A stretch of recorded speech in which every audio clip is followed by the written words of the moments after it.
আসসালামু আলাইকুম। অনেকদিন আপনাদের জন্য ভিডিও বানানো হয় নাই, তাই মজাদার রেসিপি ফ্রাইড রাইস নিয়ে হাজির হলাম। তো বেশি কথা না বলে শুরু করা যাক। এখানে আমি মুরগির মাংস নিয়েছি 100 গ্রামের মতো, পাতলা করে জুলিয়ান কাট করে। প্রথমে দিয়ে দেব লাল শুকনো মরিচের গুঁড়া 1 চামচের মতন, আদা বাটা 1 চামচ, রসুন বাটা 1 চামচ,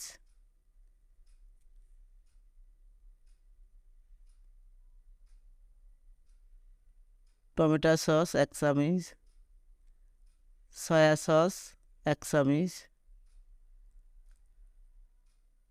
পরিমাণ মতো লবণ, গোলমরিচের গুঁড়া পরিমাণ মতো। সব উপকরণ একসঙ্গে ভালোভাবে মিশিয়ে 10-15 মিনিটের মতো ম্যারিনেট করে রাখবো। ফ্রাইড রাইস বানানোর জন্য যে সবজিগুলো নিয়েছি: গাজর, পেঁয়াজ পাতা বা পেঁয়াজ কলি, লাল ক্যাপসিকাম, সবুজ ক্যাপসিকাম, বাঁধাকপি, আর হলো কাঁচা মরিচ ফালি। এখানে নিয়েছি 2 কাপ পোলাওয়ের চাল। চালগুলো পরিষ্কার পানিতে ভালোভাবে ধুয়ে নিতে হবে।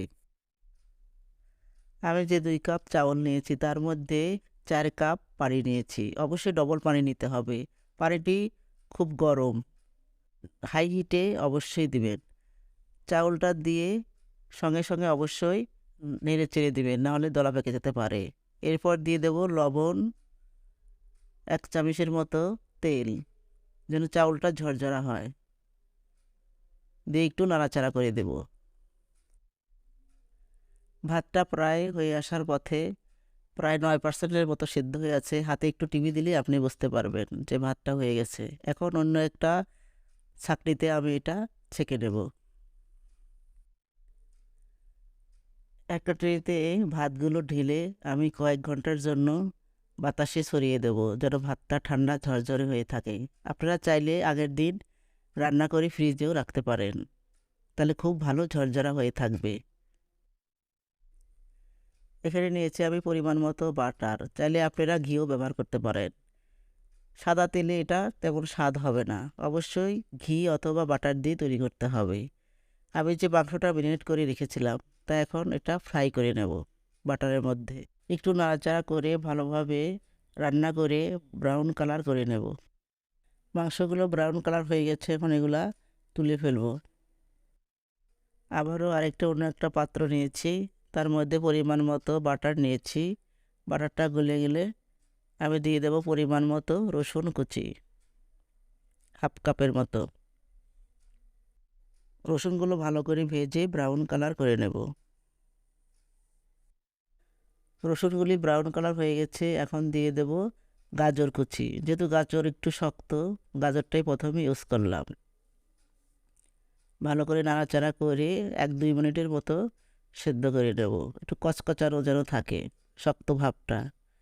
এরপর দিয়ে দেব বাঁধাকপি। বাঁধাকপি ভালোভাবে নেড়ে চেড়ে আবারও 2-1 মিনিটের মতো একটু সেদ্ধ করে নেব। সবুজ ক্যাপসিকাম, এটা ভালোভাবে 2-1 মিনিটের মতো সেদ্ধ করে নেব। এরপর অ্যাড করব লাল ক্যাপসিকাম। আবার একটু ভালোভাবে নেড়ে চেড়ে 2-1 মিনিটের মতো একটু নাড়াচাড়া করে নেব। সবজিগুলো প্রায় হওয়ার পথে, এখন দিয়ে দেব কাঁচামরিচ ফালি, পরিমাণ মতো গোলমরিচের গুঁড়া। সব উপকরণ আবার ভালো করে নাড়াচাড়া করে এগুলো এখন আমি তুলে ফেলব।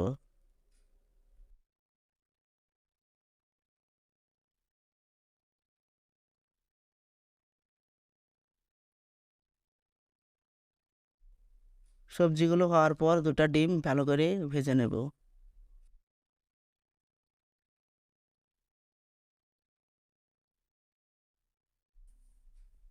ডিমগুলো ভাজা ঝুরঝুরে হওয়ার পর এখন রাইসগুলো দিয়ে দেব।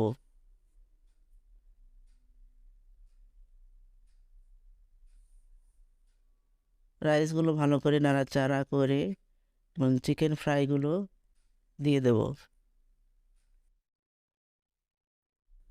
এরপর সব ভাজা সবজিগুলো দিয়ে দেব।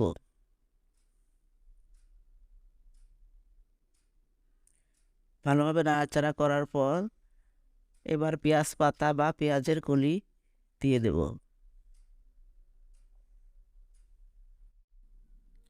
এখানে আমি লবণ ও চিনি অ্যাড করি নাই, আপনারা চাইলে লবণ ও চিনি অ্যাড করতে পারেন, তাহলে ফ্রাইড রাইসের স্বাদটা আরও দ্বিগুণ বেড়ে যাবে। এভাবে অবশ্যই আপনারা ফ্রাইড রাইস বাসায় তৈরি করবেন। ভালো লাগলে অবশ্যই সাবস্ক্রাইব করবেন, লাইক করবেন, শেয়ার করবেন। সবাইকে ধন্যবাদ।